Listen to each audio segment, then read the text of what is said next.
So, sasabay na rin daw ni sir yung turn signal, reverse light, and brake lights. Cabin, saka third brake. So, sa pag-access niyan, ito lang po siya. Yan. Trying tool, yan, kami na sa online.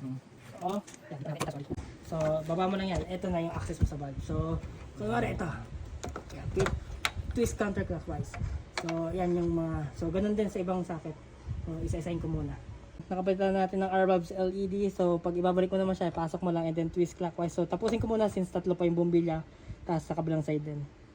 So, yan. Napalitan na natin lahat. So, LED na. Ito natin yung trunk light. So, bunot lang naman. Tapos balik yung cover. Yun, nabunot ko na. So, upgrade na natin sa LED. Yan, may mga burn marks na rin yung third brake lights niya.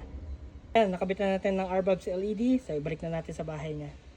Kabit ko muna. Pagkakabit mo naman yan, dito lang. Wait lang, kabit ko muna. Mahirap pa.